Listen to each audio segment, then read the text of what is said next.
बच्चों अभी तक हमने जितने भी न्यूमेरिकल्स किए, हमने जितने भी क्वेश्चंस किए, उसके अंदर जितनी भी कॉन्टैक्ट सरफेसेस थी वो सारी की सारी स्मूथ थी। बट क्या सरफेसेस हमेशा स्मूथ ही होंगी? ऐसा जरूरी नहीं है। अगर सरफेसेस रफ होंगी तो नए तरीके के फोर्स इन्वॉल्व होंगे। जैसे जब बॉडीज कांटेक्ट में आई थी तो हमने नॉर्मल फोर्स को इन्वॉल्व किया था, जब रस्सी से कनेक्ट किया था तो टेंशन फोर्स को इन्वॉल्व किया था। ऐसे ही जब सरफेसेस रफ होंगी तो नए तरीके के फोर्स इन्वॉल्व होंगे, और वही फोर्स बेसिकली क्या कहलाते हैं? Frictional force. क्या कहलाते हैं? Frictional force. तो हम लोग जो नया टॉपिक स्टार्ट करने जा रहे हैं बेसिकली वो है फ्रिक्शन। बच्चों आप लोगों ने एक चीज एक्सपीरियंस की होगी कि जब आप किसी हैवी बॉडी को पुश करते हो तो नॉर्मल बहुत कम फोर्स लगाने पे वो बॉडी स्लाइड नहीं होती है। जैसे मेरे हाथ पे ये डस्टर रखा हुआ है, मैं इस डस्टर पे फोर्स लगा रहा हूं, लेट्स से 2 न्यूटन, मुझे नहीं पता वैल्यू, मान लेते 2 न्यूटन। मैंने 2 न्यूटन का फोर्स लगाया, बट क्या ये डस्टर स्लाइड हो रहा है क्या बच्चों? नहीं, ये डस्टर स्लाइड नहीं हो रहा है। अच्छा फोर्स कौन लगा रहा है? जो दिख रहा है आपको, मैं ही लगा रहा हूं। यानी कि इस 2 न्यूटन को किसी ना किसी ने काउंटर बैलेंस किया है ना बच्चों। क्या ये डस्टर स्लाइड हो रहा है? क्या नहीं हो रहा? तो आप क्या बोलोगे कि डस्टर पे लगने वाले नेट फोर्सेस का सम 0 है। मैं तो 2 न्यूटन लगा रहा हूं, ये मैंने बता दिया कि भाई सर तो 2 न्यूटन का फोर्स लगा रहे हैं, लेकिन इस 2 न्यूटन का फोर्स कहीं ना कहीं से तो काउंटर बैलेंस हो रहा है ना। तो वही जो काउंटर बैलेंस कर रहा है बेसिकली वो कौन है? वो फ्रिक्शन ही है। फ्रिक्शन यहां पे क्या कर रहा है? इस सरफेस के रेस्पेक्ट में इस डस्टर को स्लाइड होने से रोक रहा है। इस सरफेस के रेस्पेक्ट में इस डस्टर को क्या कर रहा है ये फोर्स? सिर्फ मैं लगा रहा हूं 2 न्यूटन, मैं बोल रहा हूं भैया स्लाइड हो जाए, लेकिन ये स्लाइड नहीं हो रहा है। मतलब कोई ना कोई एक ऐसा नेचुरल फोर्स है जो इस 2 न्यूटन को क्या कर रहा है? बोलो, काउंटर बैलेंस कर रहा है। मैं 2 न्यूटन आगे लगा रहा हूं तो वो जो 2 न्यूटन लग रहा होगा, जो काउंटर बैलेंस वाला फोर्स है, वो किधर की तरफ लग रहा होगा? अपोजिट डायरेक्शन में लग रहा होगा, राइट? तो ये जो फोर्स है जो मेरे फोर्स को काउंटर बैलेंस कर रहा है, वो बेसिकली कर क्या रहा है? इस डस्टर को स्लाइड होने से अपोज कर रहा है। क्या ये डस्टर रियलिटी में स्लाइड हो रहा है? इसको बोलते हैं opposition of tendency of relative motion. इसको क्या बोलेंगे अपन? Opposition of tendency of relative motion. Tendency of relative motion का मतलब क्या है? मैं बॉडी को स्लाइड करने की कोशिश कर रहा हूं, बट बॉडी रियलिटी में स्लाइड नहीं हो रही है। ठीक है, इसको क्या बोलेंगे? कि basically tendency of relative motion. मैं कोशिश तो कर रहा हूं बट बॉडी स्लाइड नहीं हो रही है। दूसरी चीज जो बच्चों आपने एक्सपीरियंस की होगी कि जब आप बॉल को आपने कभी ग्राउंड पे फेंका होगा, बॉल को जब आपने ग्राउंड पे फेंका होगा, मान लो आपने 20 मीटर पर second velocity they the ball को और फेंक दिया, क्या वो बॉल स्लाइड ही होती जाएगी क्या? नहीं, वो थोड़ी देर बाद रुक जाती है, राइट? आपने गाड़ी के अंदर पहले एक्सीलरेटर दिया और फिर ऑफ कर दिया। कोई एक्सीलरेटर आप नहीं दे रहे हो, कोई एक्सीलरेटर को प्रेस नहीं कर रहे हो, कोई गाड़ी को एक्सीलरेट नहीं कर रहे हो, ठीक है? तो गाड़ी थोड़ी देर बाद क्या हो जाती है? रुक जाती है। आप साइकिल के पैडल मारना बंद कर दो, राइट? थोड़ी देर बाद साइकिल रुक जाती है। और वो क्यों रुकी? बेसिकली आपने पैडल लगाना छोड़ दिया, आपने कुछ ना कुछ वेलोसिटी प्रोवाइड की थी, ठीक है? उसके बाद आपने पैडल लगाना छोड़ दिया, बट साइकिल रुक गई। साइकिल रुक गई मतलब कोई ना कोई एक ऐसा फोर्स है बेसिकली जिसने आपने साइकिल को क्या किया? रिटार्ड किया, तभी तो साइकिल रुकी, ठीक है? तो वो नेचुरल फोर्स भी बेसिकली क्या कहलाता है? फ्रिक्शन। फर्स्ट वाले केस में क्या था? मैं कोशिश कर रहा हूं बट बॉडी स्लाइड नहीं हो रही है। दूसरे वाले केस में आपकी साइकिल स्लाइड तो हो रही थी बट थोड़ी देर बाद अपने आप रुक गई, ठीक है? तो फर्स्ट वाले केस में क्या हो रहा था? टेंडेंसी ऑफ रिलेटिव मोशन का अपोज हो रहा था, राइट? सेकेंड वाले केस में क्या हो रहा था? ग्राउंड के रेस्पेक्ट में साइकिल स्लाइड हो रही थी। ग्राउंड रुका हुआ है, आपकी साइकिल स्लाइड हो रही है, तो क्या यहां पे रिलेटिव मोशन हो रहा है? ग्राउंड के रेस्पेक्ट में साइकिल चल रही है, there is a relative motion. तो बेसिकली एक फोर्स आया जो कि आपके रिलेटिव मोशन को क्या किया? अपोज, और फाइनली साइकिल या बॉल बेसिकली स्टॉप हो गई। तो फ्रिक्शन की अगर डेफिनेशन देखें तो फ्रिक्शन की डेफिनेशन क्या है? When two surfaces come into contact then the force which oppose tendency of relative motion and relative motion is called friction. बात समझ में आई? फर्स्ट वाला केस क्या है?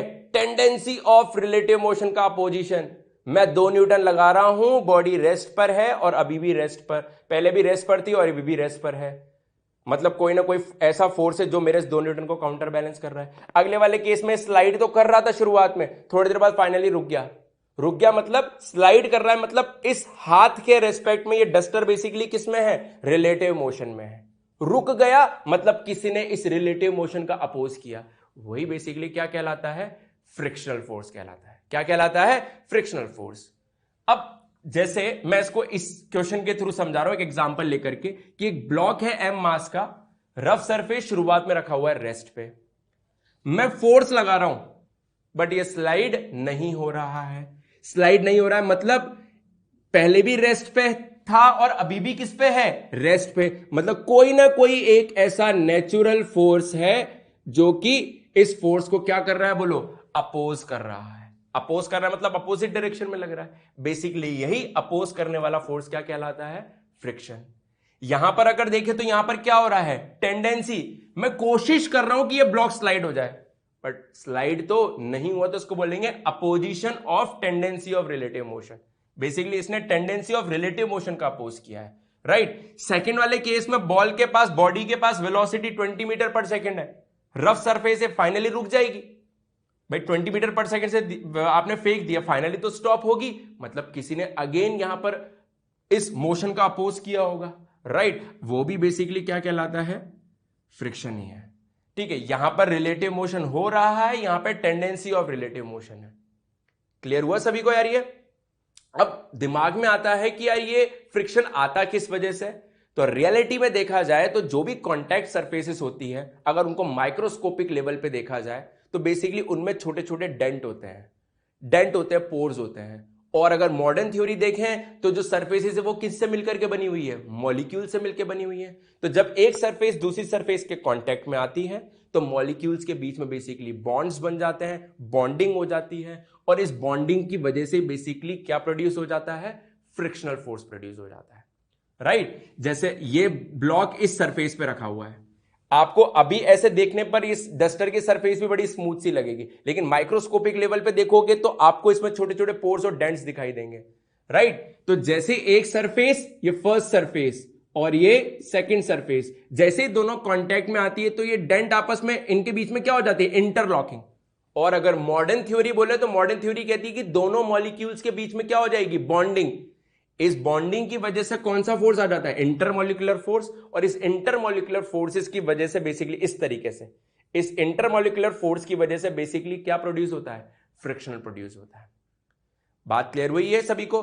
अब जो ये फ्रिक्शनल फोर्स है ये कब आएगा, जब दो सरफेसेस कांटेक्ट में आएंगी, यानी कि फ्रिक्शनल फोर्स कैसा है, बोलो, कांटेक्ट फोर्स है। कैसा फोर्स है ये, कांटेक्ट फोर्स है। नॉर्मल रिएक्शन कांटेक्ट फोर्स था, फ्रिक्शनल फोर्स भी कैसा है, कांटेक्ट फोर्स है। भाई फ्रिक्शन कब होगा, जब मॉलिक्यूल्स के बीच में बॉन्डिंग होगी, और मॉलिक्यूल्स के बीच में बॉन्डिंग कब होगी, जब दोनों के दोनों क्या आएंगे, कांटेक्ट में आएंगे, राइट। अब ये जो फ्रिक्शनल फोर्स लग रहा है, भाई मैं 2 न्यूटन लगा रहा था डस्टर पे बट ये स्लाइड नहीं हो रहा था। क्यों नहीं हो रहा था, क्योंकि मैं 2 न्यूटन लगा रहा था तो नेचर भी 2 न्यूटन अपोजिट डायरेक्शन में लगा रही थी। कैसे लगा रही होगी opposite, parallel to the contact surface. ये कांटेक्ट सरफेस है और ये जो अपोजिशन वाला फोर्स है ये कैसा है, बोलो, पैरेलल। तो हम लोग बोल सकते हैं कि it is also contact force which acts parallel to contact surface. बात क्लियर हुई? रीजन क्या है फ्रिक्शन का, बोलो, इंटरलॉकिंग और इंटरमॉलिक्यूलर फोर्स आप बोल सकते हो, राइट। यहां तक पॉइंट क्लियर हुआ सभी को? अब एक नोट आता है, वो ध्यान रखना हमेशा, कि लोगों को लगता है कि यार फ्रिक्शनल फोर्स इस पूरी सरफेस की वजह से आया है। रियलिटी में देखा जाए बच्चों तो क्या इस सरफेस के सारे मॉलिक्यूल मेरे हाथ वाले मॉलिक्यूल के साथ कांटेक्ट में होंगे क्या? अगर ढंग से देखूं तो आप लोग मुझे डस्टर के बीच में से दिखाई दे रहे हो, डस्टर के बीच में से दिखाई दे रहे हो, मतलब there is a gap between मेरा हाथ और सरफेस ऑफ डस्टर, राइट। दोनों के बीच में गैप है। गैप है मतलब क्या सारे मॉलिक्यूल कांटेक्ट में आए हैं क्या? नहीं, कुछ मॉलिक्यूल कांटेक्ट में आए हैं। तो जो मॉलिक्यूल कांटेक्ट में आए होंगे उन्हीं के बीच में बेसिकली बॉन्डिंग हुई होगी और उन्हीं की वजह से ही फ्रिक्शन प्रोड्यूस हुआ होगा, राइट। तो यह बोलना सही है क्या कि जितना बड़ा बॉडी का सरफेस एरिया होगा फ्रिक्शनल फोर्स उतना ज्यादा होगा? गलत। सही चीज क्या होगी कि सर जितने ज्यादा मॉलिक्यूल्स कांटेक्ट में आएंगे, यानी कि हम लोग ऐसा बोल सकते हैं कि frictional force depends on area of contact of molecule.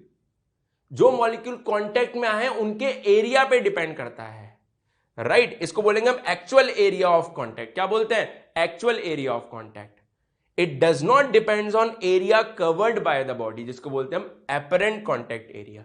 जैसे इस डस्टर का एरिया इतना बड़ा है, मैं रखूं हाथ पे तो इतना सारा एरिया कवर हुआ, तो जो फ्रिक्शनल फोर्स है ये कवर्ड एरिया पे डिपेंड नहीं करता है। वो किस पे डिपेंड करेगा? Actual area of contact of molecules. तो मॉलिक्यूल्स जो कॉन्टैक्ट में आए हैं उनके एरिया पे बेसिकली डिपेंड करता है। तो ये चीज ध्यान रखना। तो ये तो पार्ट हुआ बेसिकली कि फ्रिक्शन क्या है, क्या होता है टेंडेंसी ऑफ रिलेटिव मोशन, क्या होता है रिलेटिव मोशन। फ्रिक्शनल फोर्स क्या करता है? दोनों का ही अपोज करेगा, टेंडेंसी ऑफ रिलेटिव मोशन और रिलेटिव मोशन। राइट अप्लाई कैसे होगा? Parallel to the surface. अब अपन चर्चा करेंगे कि फ्रिक्शन के टाइप कितने होते हैं, इनकी वैल्यू कैसे कैलकुलेट कैसे करते हैं, इनका फॉर्मूला क्या होता है, वो देखते हैं अपन नेक्स्ट।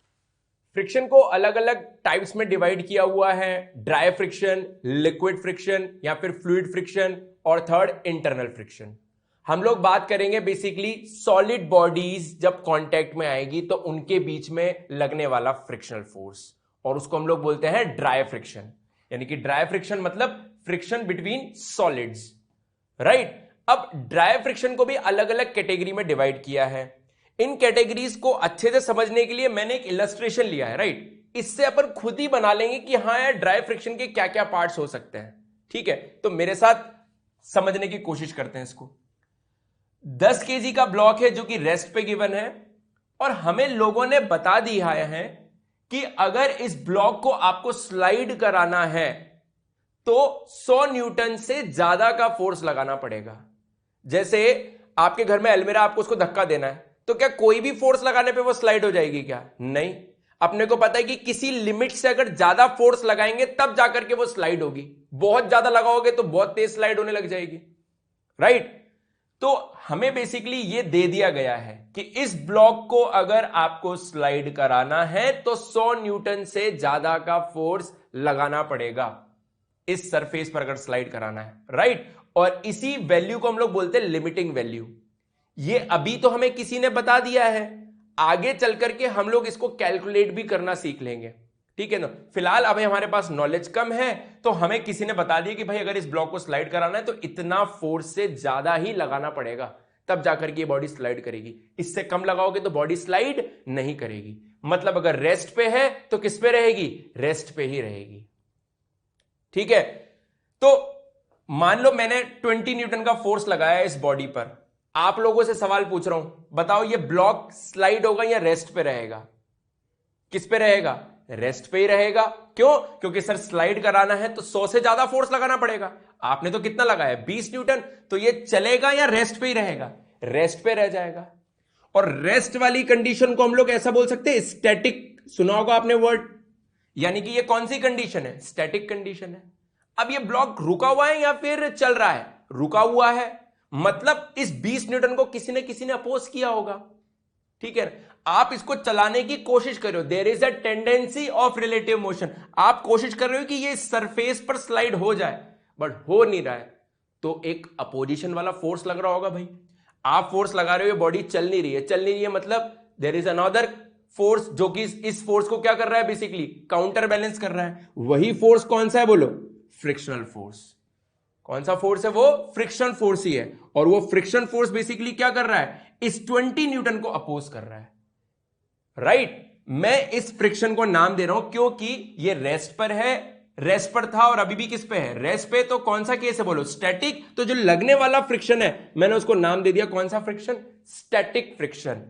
स्मॉल एफ और नीचे लगा दिया मैंने एस। कौन सा फ्रिक्शन है? Static friction. कितनी होगी इसकी वैल्यू? 20 को काउंटर बैलेंस करने के लिए आप भी कितना लगाओगे? अरे 20 ही लगाएंगे। बॉडी रेस्ट पे थी और अभी भी किस पे है? रेस्ट। तो नेट फोर्स कितना होगा? 0। तो आगे अगर 20 लगाए तो पीछे भी कितना आएगा? 20 ही आएगा। मैं बोलूं कि हमने बढ़ा करके 50 न्यूटन फोर्स लगा दिया, क्या ये स्लाइड होगा? क्या अभी भी किस पे रहेगा? रेस्ट पे रहेगा। यानी कि आपके 50 न्यूटन को 50 न्यूटन को किसी ने काउंटर बैलेंस किया है। किसने किया है? फ्रिक्शन ने। कंडीशन कौन सी है? रेस्ट। यानी कि कौन सा फ्रिक्शन होगा? स्टैटिक। कितना होगा? जितना आपने लगाया। आपने 50 लगाया तो फ्रिक्शन भी कितना लग जाएगा? 50, क्योंकि रेस्ट पे रखना है। मान लो मैंने बढ़ा करके कितना लगा दिया? बोलो, 99। तो अभी जो लगने वाला फ्रिक्शन होगा, अभी भी बॉडी तो किस पे रहेगी बोलो, रेस्ट पे रहेगी, क्योंकि 100 से ज्यादा पे स्लाइड होगा।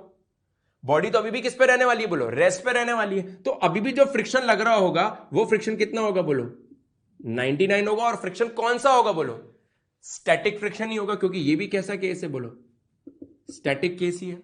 बॉडी तो अभी भी किस पे बोलो, रेस्ट। मान लो मैंने बढ़ा करके 100 न्यूटन ही लगा दिया, बोलो का 100 न्यूटन में बॉडी स्लाइड होना चालू हो जाएगी क्या? नहीं, बॉडी तो 100 से ज्यादा पे स्लाइड होगी ना सर, आपने ही तो बोला था।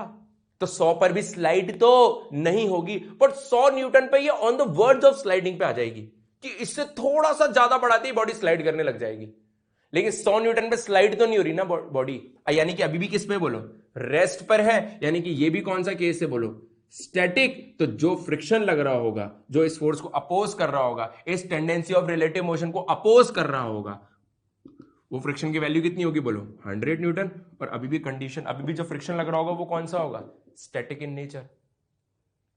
यानी कि अगर इन तीनों केस के अंदर बात की जाए, या मैं कोई भी 40, 30, 20 कोई सा भी अगर मैं फोर्स अप्लाइड करूं तो ये बॉडी नहीं चलने वाली, तो कौन सी कंडीशन कहलाएगी, ये स्टैटिक वाली कंडीशन कहलाएगी। तो लगने वाला जो फ्रिक्शन होगा वो कौन सा होगा, स्टैटिक फ्रिक्शन होगा। कौन सा फ्रिक्शन होगा, स्टैटिक फ्रिक्शन होगा। आप अगर ढंग से देखो तो आप स्टैटिक फ्रिक्शन की वैल्यू बड़े आसानी से कैलकुलेट कर पा रहे हो, राइट।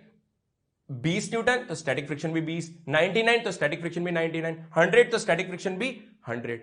बट इंपॉर्टेंट चीज ये कि आपको ये पता है कि ये कितने फोर्स लगाने के बाद बेसिकली स्लाइड होगा, राइट। ये अभी तो हमें किसी ने बता दिया है, थोड़ी देर बाद हम इसको कैलकुलेट करना भी सीख लेंगे, राइट। तो लोगों ने कहा कि सर अगर मान लो मैं 100 से ज्यादा फोर्स लगाओ तो क्या हो जाएगा।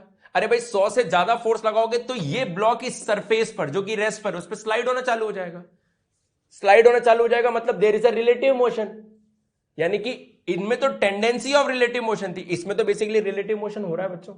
रिलेटिव मोशन हो रहा है तो क्या ये स्टैटिक वाला केस है क्या, स्टैटिक मतलब क्या, रेस्ट वाला केस है क्या? नहीं, यहां पे रिलेटिव मोशन हो रहा है। तो जो लगने वाला फ्रिक्शन होगा वो अब स्टैटिक फ्रिक्शन, फ्रिक्शन तो अभी भी लगेगा, फ्रिक्शन तो टेंडेंसी ऑफ रिलेटिव मोशन और रिलेटिव मोशन दोनों का ही अपोज करता है।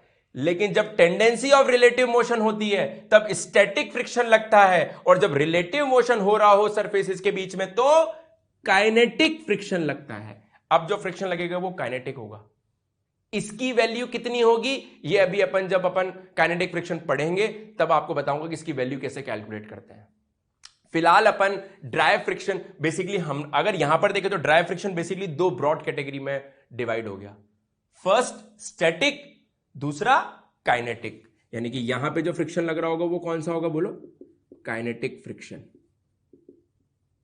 दो ब्रॉड कैटेगरी में आ गया, एक तो स्टैटिक फ्रिक्शन और काइनेटिक फ्रिक्शन। बोलो स्टैटिक फ्रिक्शन कब लगेगा, स्टैटिक फ्रिक्शन कब लगेगा, जब there is a relative motion और tendency of relative motion. When there is a tendency of relative motion तो कौन सा लगेगा, स्टैटिक फ्रिक्शन। और जब रिलेटिव मोशन हो रहा होगा तो कौन सा फ्रिक्शन लगेगा, काइनेटिक फ्रिक्शन। तो दो पार्ट होगा ड्राई फ्रिक्शन के, स्टैटिक फ्रिक्शन और काइनेटिक फ्रिक्शन। तो अगर स्टैटिक फ्रिक्शन की डेफिनेशन देखें तो when two objects are in contact and there is tendency of relative motion, तब कौन सा फ्रिक्शन एक्ट करेगा, स्टैटिक फ्रिक्शन एक्ट करेगा, राइट। ऊपर वाले जो फर्स्ट 3 केसेस है, ठीक है। कैसा है ये, सेल्फ एडजस्टिंग, इसको सेल्फ एडजस्टिंग फोर्स बोलते हैं। सेल्फ एडजस्टिंग सर कितना बढ़िया, 20 लगाया 20 बन गया, स्टैटिक फ्रिक्शन की वैल्यू कितनी हो गई 20, 19 लगाया 99 लगाया तो स्टैटिक फ्रिक्शन कितना हो गया 99, 100 लगाया तो स्टैटिक फ्रिक्शन कितना हो गया 100, 101 लगाया तो 101 लगाया तो अब स्टैटिक वाला केस ही नहीं है सर, तो लगने वाला फ्रिक्शन अब स्टैटिक नहीं है। तो स्टैटिक की बात तो सर यहीं पर ही करेंगे बस। और सब जगह देखें तो जो स्टैटिक फ्रिक्शन की जो वैल्यू आ रही है वो सेल्फ एडजस्टिंग है, जितना अप्लाइड फोर्स है उतना ही स्टैटिक फ्रिक्शन है। आप अगर 40 लगाओगे तो स्टैटिक फ्रिक्शन भी कितना हो जाएगा एडजस्ट होकर के 40, आप 70 लगाओगे तो स्टैटिक फ्रिक्शन भी एडजस्ट होकर के कितना हो जाएगा 70, राइट। क्योंकि हमें पता है कि जो चलेगा ये 100 न्यूटन के बाद ही चलेगा। बात क्लियर हुई सभी को, ठीक है। अगला क्या है कि जो इसकी न्यूमेरिकल वैल्यू है किसके बराबर है, अप्लाइड एक्सटर्नल फोर्स के बराबर ही है। यानी कि जितना आप अप्लाई कर रहे हो स्टैटिक फ्रिक्शन उतना ही है। यानी कि स्टैटिक फ्रिक्शन को कैलकुलेट करने के लिए कोई फॉर्मूला नहीं है, आपको बस पहचानना है कि ये स्टैटिक कंडीशन है। अगर स्टैटिक कंडीशन है तो जो अप्लाइड फोर्स है वही बेसिकली स्टैटिक फ्रिक्शन के बराबर होगा। अप्लाइड फोर्स ही किसके बराबर हो जाएगा, स्टैटिक फ्रिक्शन के बराबर होगा। स्टैटिक फ्रिक्शन कब तक लगेगा, जब तक आप लिमिटिंग वैल्यू जितना फोर्स लगाओगे। लिमिटिंग वैल्यू से अगर आपने ज्यादा फोर्स लगा दिया तो अब कौन सा केस आ जाएगा बोलो, अब रिलेटिव मोशन होना स्टार्ट हो जाएगा। कौन सा केस आ जाएगा? काइनेटिक। तो लगने वाला फ्रिक्शन भी कौन सा हो जाएगा? काइनेटिक हो जाएगा। यहां तक पॉइंट क्लियर है? नेक्स्ट देख, अगला पॉइंट है कि स्टैटिक फ्रिक्शन की डायरेक्शन क्या है? तो it acts opposite to the direction of applied external force.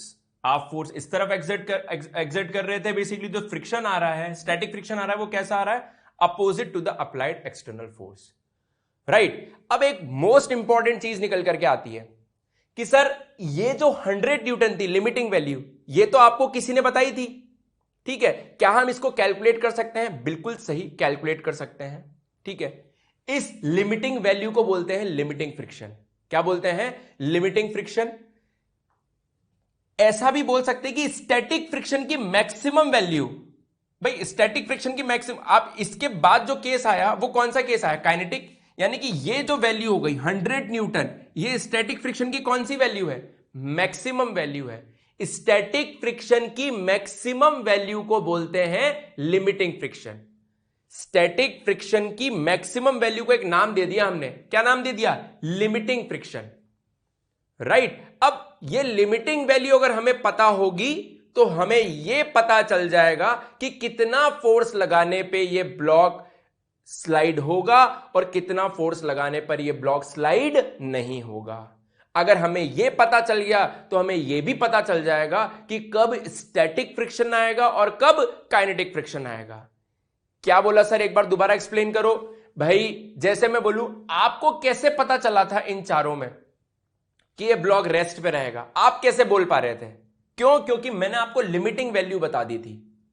तो आपने देखा कि जब तक लिमिटिंग वैल्यू जितना अप्लाइड फोर्स है, जब तक आप उसके अंदर अंदर आप अप्लाइड फोर्स अप्लाई कर रहे हो, तब तक कौन सा केस था? बोलो स्टैटिक। जैसे ही आपने लिमिटिंग से ज्यादा अप्लाई किया तो कौन सा केस हो गया? काइनेटिक। मेरी बात समझ में आई? तो मोस्ट इंपॉर्टेंट चीज क्या होती है क्वेश्चन के अंदर? लिमिटिंग वैल्यू पता कर लेना, लिमिटिंग फ्रिक्शन की वैल्यू पता करना। ये लिमिटिंग फ्रिक्शन और कुछ नहीं है, ये लिमिटिंग फ्रिक्शन स्टैटिक फ्रिक्शन का ही पार्ट है। Maximum value of static friction की, स्टैटिक फ्रिक्शन मैक्सिमम कितना हो सकता है, उसी को हम लोग क्या बोलते हैं? Limiting friction. तो हमने यहां पे स्पेसिफाई किया है maximum value of static friction is called limiting friction. अब ये तो हमें लोगों ने बताई थी, बट हमें क्या लोग बताएंगे क्या क्वेश्चन के अंदर? हमें खुद को कैलकुलेट करनी पड़ेगी। तो लिमिटिंग फ्रिक्शन को कैलकुलेट करने का बेसिकली फॉर्मूला है, हम लोगों ने बोला था कि जो फ्रिक्शन होता है वो डिपेंड करता है कि कितने मॉलिक्यूल्स कांटेक्ट में आ रहे हैं। मॉलिक्यूल कांटेक्ट में कब आएंगे? जब एक सरफेस दूसरी सरफेस को प्रेस करेगी। जितना ज्यादा प्रेस करेगी उतने ज्यादा मॉलिक्यूल्स कांटेक्ट में आएंगे, और जितने ज्यादा मॉलिक्यूल्स कांटेक्ट में आएंगे उतना ज्यादा फ्रिक्शन होगा। तो जो लिमिटिंग फ्रिक्शन है वो बेसिकली किसके प्रोपोर्शनल है? नॉर्मल रिएक्शन के। जब दो सरफेसेस एक दूसरे को प्रेस करती है, कौन से फोर्स से प्रेस करती है? नॉर्मल रिएक्शन से ही तो प्रेस करती है। तो जितना ज्यादा प्रेस करेंगी नॉर्मल रिएक्शन उतना ज्यादा होगा। नॉर्मल रिएक्शन जितना ज्यादा होगा उतने ज्यादा मॉलिक्यूल्स कांटेक्ट में आएंगे, और जितने ज्यादा मॉलिक्यूल्स कांटेक्ट में आएंगे उनके बीच में बॉन्डिंग उतनी ज्यादा होगी, तो फ्रिक्शन की वैल्यू भी उतनी ज्यादा होगी। कौन से फ्रिक्शन की बात कर रहे हैं? लिमिटिंग फ्रिक्शन की बात कर रहे हैं। ये लिमिटिंग फ्रिक्शन कौन है sir? Limiting friction static friction का मैक्सिमम वैल्यू होता है, राइट। तो लिमिटिंग फ्रिक्शन किसके प्रोपोर्शनल है? नॉर्मल रिएक्शन के प्रोपोर्शनल। बात समझ में आई होगी ना? जितनी ज्यादा प्रेसिंग नॉर्मल उतना ज्यादा, जितना ज्यादा नॉर्मल होगा उतने ज्यादा मॉलिक्यूल्स कांटेक्ट में आएंगे, जितने ज्यादा कांटेक्ट में उतना ज्यादा फ्रिक्शन।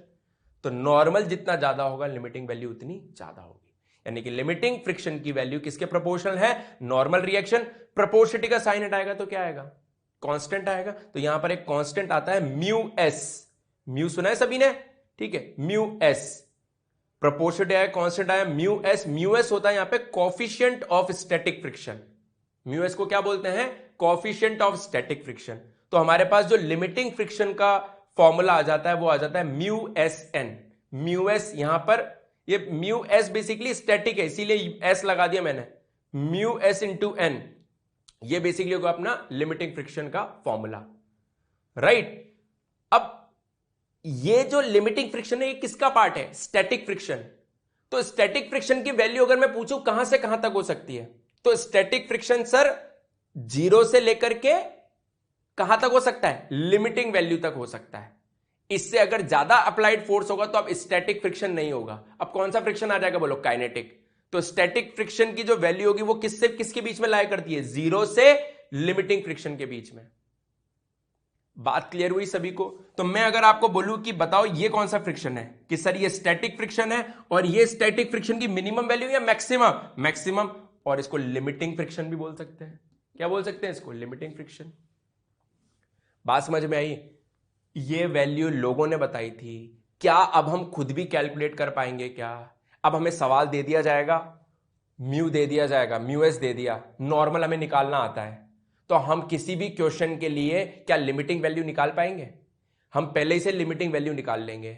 फिर क्वेश्चन में बोलेगा कि बताओ 20 न्यूटन लगाने पर बॉडी चलेगी या रेस्ट पे रहेगी, 20 न्यूटन लगाने पर बताओ कौन सा फ्रिक्शन आएगा, तो क्या हम बता पाएंगे क्या? सर हम बता पाएंगे। कैसे? क्योंकि हम लिमिटिंग वैल्यू निकाल चुके हैं। हम देख लेंगे कि जो अप्लाइड फोर्स है वो लिमिटिंग वैल्यू से ज्यादा है या कम है। जैसे यहां पे अप्लाइड फोर्स लिमिटिंग वैल्यू से क्या था, कम, तो बॉडी रेस्ट पे रहेगी। कौन सा केस होगा, स्टैटिक, स्लाइड होगी नहीं बॉडी। और फ्रिक्शन कौन सा आएगा, स्टैटिक। और स्टैटिक फ्रिक्शन कैसा होता है, सेल्फ एडजस्टिंग। जितना आपने अप्लाई किया उतना ही स्टैटिक फ्रिक्शन होगा। स्टैटिक फ्रिक्शन की मैक्सिमम वैल्यू क्या कहला रही है, लिमिटिंग फ्रिक्शन कहला रही है। क्या लिमिटिंग फ्रिक्शन को कैलकुलेट किया जा सकता है? यस। कैसे कैलकुलेट कर सकते हैं, फॉर्मूले से, म्यू एस एन से।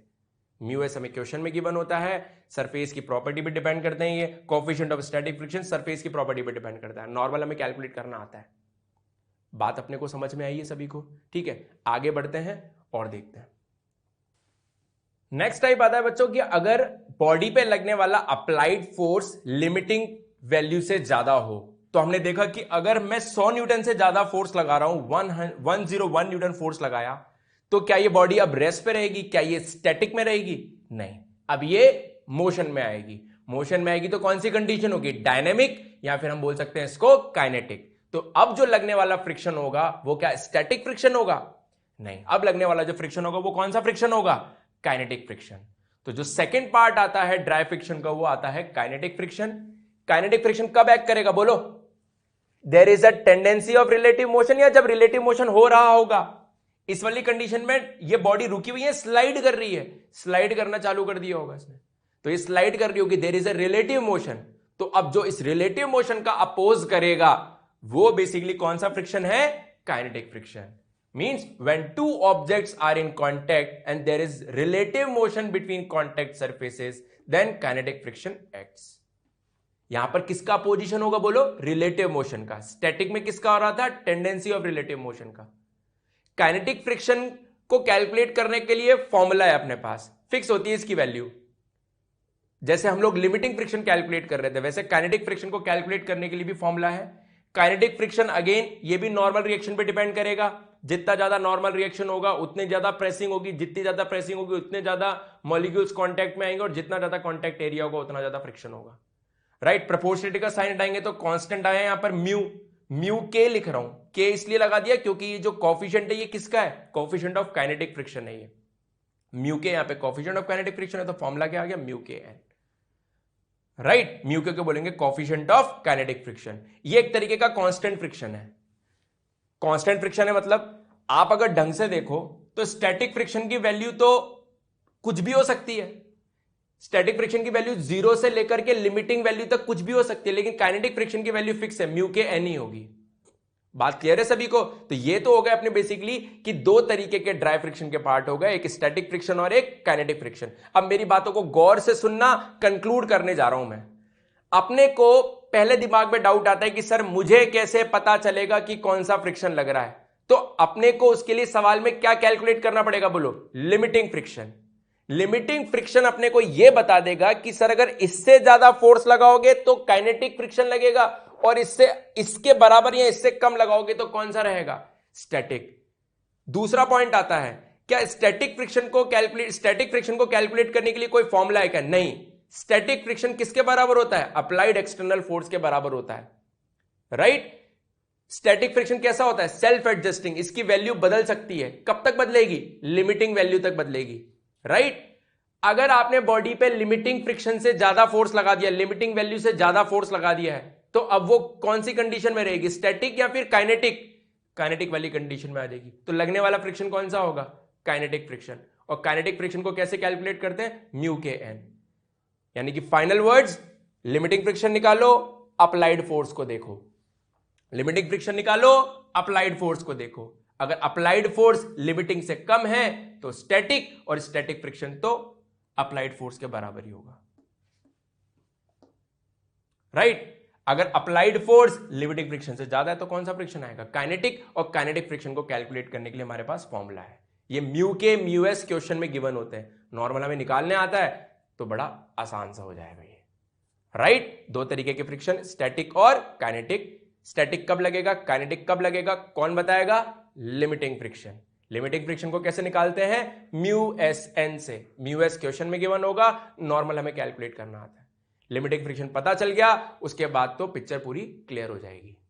उसके बाद तो करना क्या है? अप्लाइड फोर्स देखना है बस। अप्लाइड फोर्स से पता चलेगा कि यहां पर स्टैटिक वाली कंडीशन है या फिर काइनेटिक वाली कंडीशन है। समझ आया? आगे कुछ पॉइंट्स और देखते हैं।